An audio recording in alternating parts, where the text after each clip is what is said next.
Hey, welcome back to Jordan's Everyday DIY.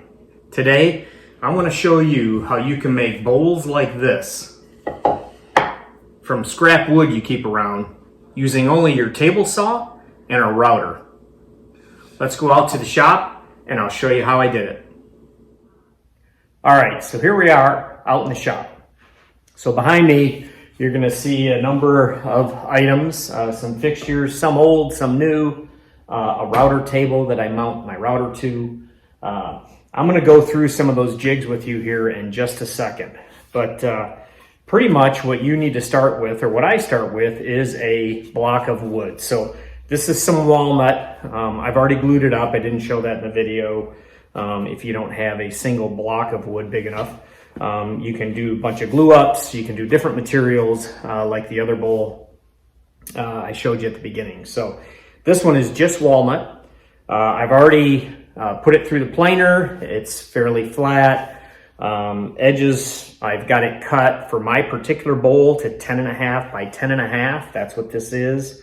Not sure if you're going to be able to see good on the camera, maybe on the glare. You can see that I have found the center of the block, as well as I've drawn a 10.25 circle because that's going to be the finished size of my bowl when I'm done. So I need to do that now before I start hacking into this thing. So I have those drawn, have my center found, and now I'm going to go into a little bit with the fixtures. So a while back, I had seen a video, actually I've seen a few of them, on some guys making bowls with a table saw, and I've always thought it was very cool. So the other day I had some scrap wood, so I thought, you know what, I'm going to try to make a bowl.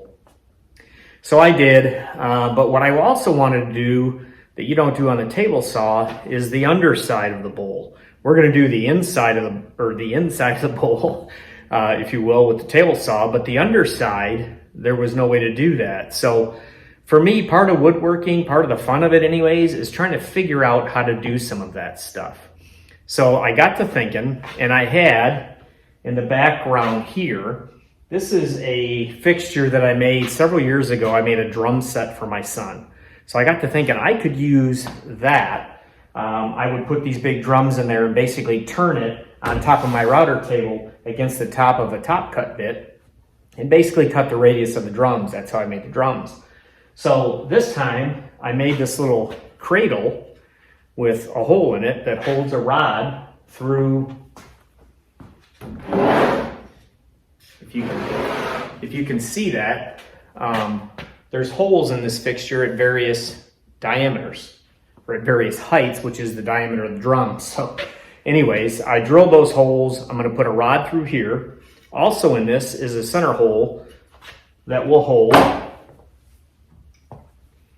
this fixture, which is nothing more than a simple block of wood. I've countersunk the head of a hex nut in there. I will screw this to my bowl. We're going to use this on the table saw as well, but then I bring it over here. I'll mount it to this, and I'll be able to rotate the bowl and swing the bowl to route off the radius on the underside of the bowl. So that's how I came up with that. You'll see a little bit more when I do it here shortly. All right, so here we are at the table saw. This is the tool we're going to use to cut the inside of the bowl. Every table saw is different. This happens to be a 10-inch table saw. My work piece is about 2 5/8 inches thick. I'll go over raising and lowering the blade here in a second, but there's a reason mine is that thick, which is about the clearance here, plus the thickness of my little cradle thing that I will use.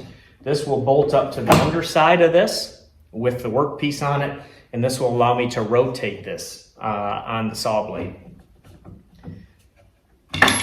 Take that out. Couple of important things. Almost all these fixtures are made out of a bunch of scrap wood. That's kind of the beauty in this. These were all drops from other projects. Heck, these are rips off of a countertop I made. So I save a lot of my drops just for stuff like this, different fixtures that I make. Make it square, make your fixture square. This is just a kind of a simple bridge to hold the rotation portion of this. I have the center line marked here, and it's also marked on my fence. You can see there with a piece of blue tape. The center line is the center line of your saw blade. So you need to find where your gambrel goes through your saw blade and where that raises and lowers. You need to find that center. That's important, or you could end up probably getting injured on this. So you want to make sure that you line this up with the center marks that you have, which will be centered on your workpiece, etc., as you start to rotate this thing through. So let's talk a little bit about the saw adjustment. Okay, so here we are at the saw adjustment. This, on my particular saw, is what raises and lowers my blade. You'll want to do your own calculations to figure out how much a half a turn, a quarter turn, a full turn raises your blade. Because what we're going to do is we're going to set the workpiece on here with the blade all the way lowered. And then we're going to slowly raise the blade. Mine happens to be about a half of a turn. Takes it up about 3/16 of an inch or so. I'm good for about 5.5 full turns. And I know my bowl is done because that's as deep as I want to go with this 10-inch table saw. If you had an 8-inch table saw, it'd be a little different, 12-inch, etc. So you'll need to figure this out for your own saw. Same thing with how far to turn the adjustment based on how high and how fast that raises your saw blade on your saw. So let's get this block set up and we'll start to turn this piece.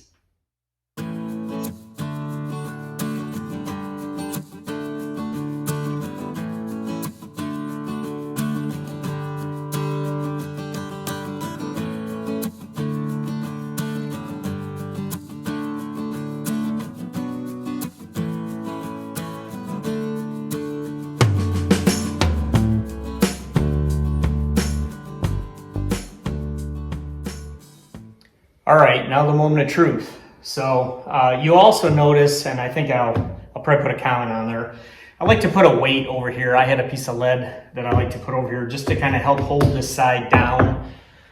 Take your time turning this.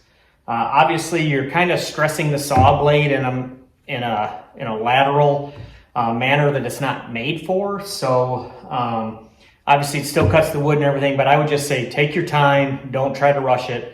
Let the saw do the cutting. So let's get this unhooked. We'll get it unbolted and we'll see what this thing looks like.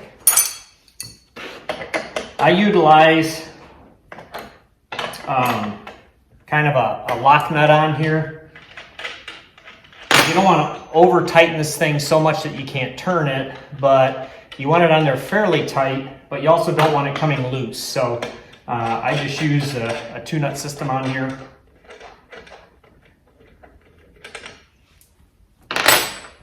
Okay. So you're done with this jig, just set it to the side. You're going to leave this screwed in for your next job function, but the inside hopefully looks a lot like that. So we'll get that sanded up, got a little bit of burn there at the end where it stopped, where I stopped the saw blade, but some beautiful grain in this walnut. We'll get that sanded up nice. Obviously, when you're doing your glue ups, if you're not doing a solid piece of wood, you need to make sure that all your joints are really glued nice and crisply. So you don't want any voids there. So let's go ahead and start getting this underside turned on the router jig. Okay, so now what I need to do to get ready to route the underside of this is I have to take the same exact piece that I use to cut the bowl, and I have to transfer that to the top side of this. So what I'm going to do now is find the center line, which I should have done already, and then we'll get this mounted to the top.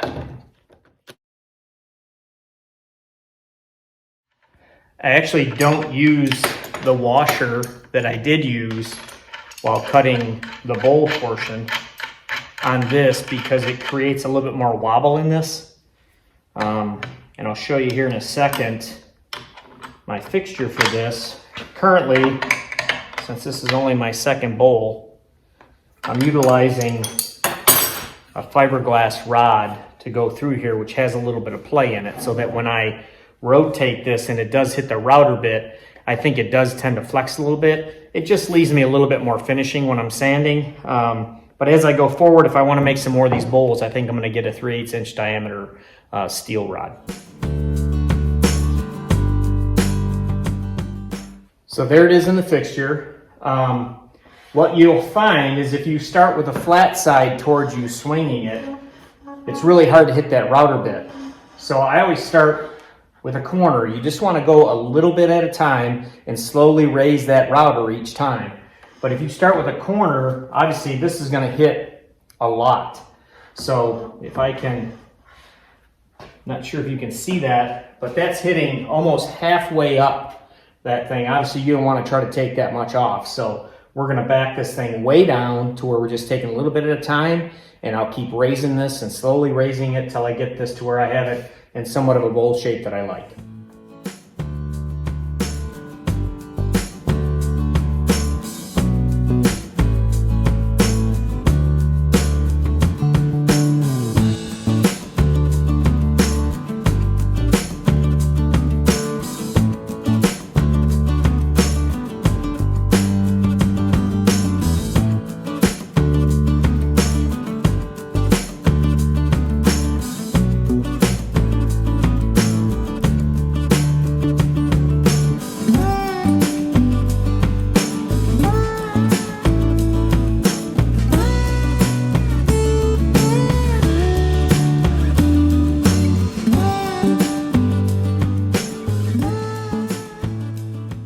Okay, so we're done on the little swing setup that I had. Again, it's kind of a rough routed radius to the bowl.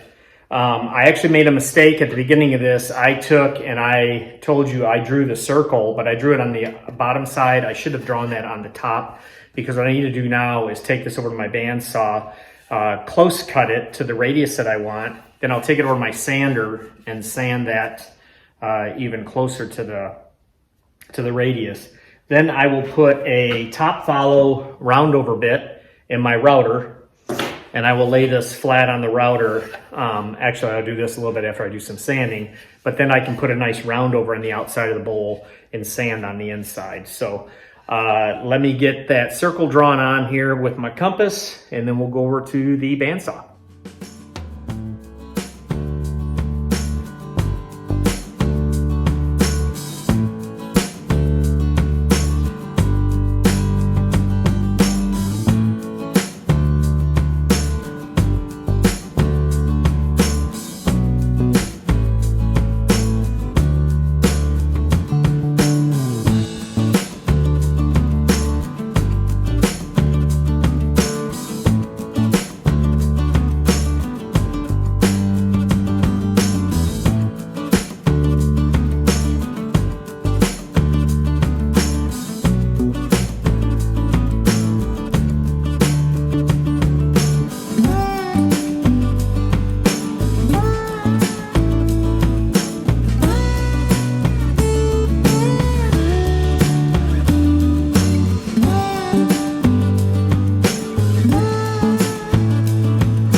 All right, so I've done the preliminary sanding like I showed you, did a little round over bit on the outside of it.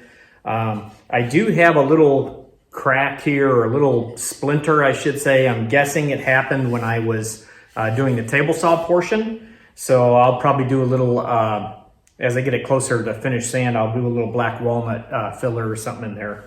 But what I'll do now is I'll go around with, do some hand sanding, try to get this inside, have a slight radius to it, and kind of get a little radius to that outside. And then I'll try to put a slight radius on this seam on the underside and this seam on the outside. And then we'll get some finished sanding done. I'll take it inside, and what I have been doing, or what I did with the other bowl that I did for Melissa, is I just covered this with a food grade oil. In other words, like something you would put on a wood cutting board. It's that way if she ever wanted to put some kind of food, M&Ms or something, I have a big bowl for M&Ms, but if you like M&Ms, Reese's peanut butter cups, she could put those in here.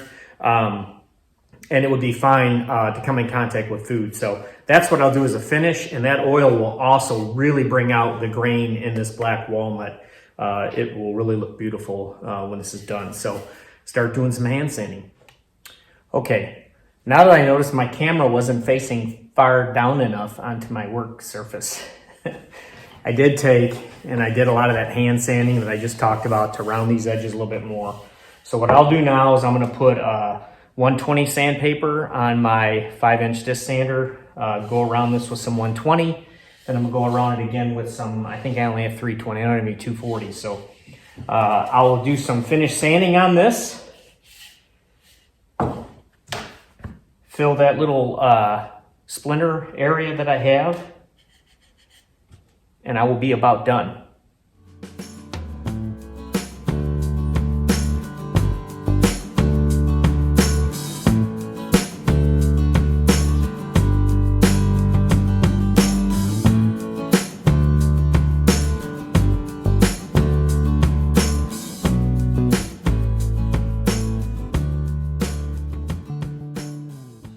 Okay, well, that's about it for the sanding. I guess it's pretty smooth right now. I think it looks pretty good from what I can tell out here. Let's get cleaned up out here a little bit. We'll go inside, we'll get some oil on this and see what it looks like. Okay, so now we're back inside, and this is the first bowl I did that I showed at the beginning.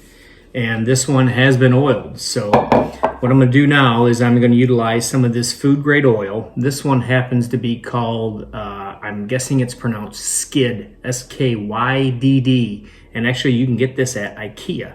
It is a food grade clear coat. And this is what we use on our cutting boards. So I'm gonna go ahead, I'm gonna use a foam brush to put this on. I'm gonna put it on fairly thick and I'll wipe off some of the excess. This wood is really dry and I want the oil to really soak in and penetrate this wood good. So I'm gonna put it on a little heavy.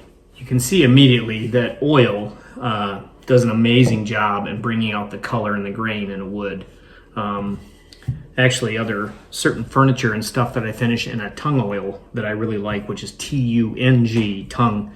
And that is a really good oil for finishing furniture pieces and things in as well. Really brings out the rich grain in raw wood.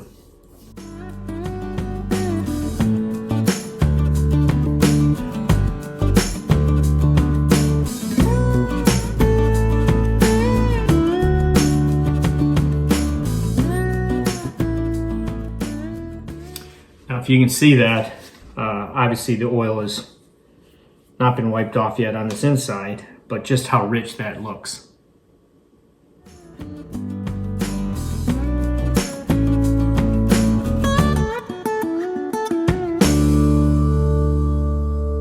All right, that's what it should look like. So that's a bowl created on a table saw and a router. So give it a shot. Like I said, make sure you make all the critical dimensions and things on your saw, figure out your saw, because they're all different, and good luck making yourself a bowl. Until next time, stay blessed.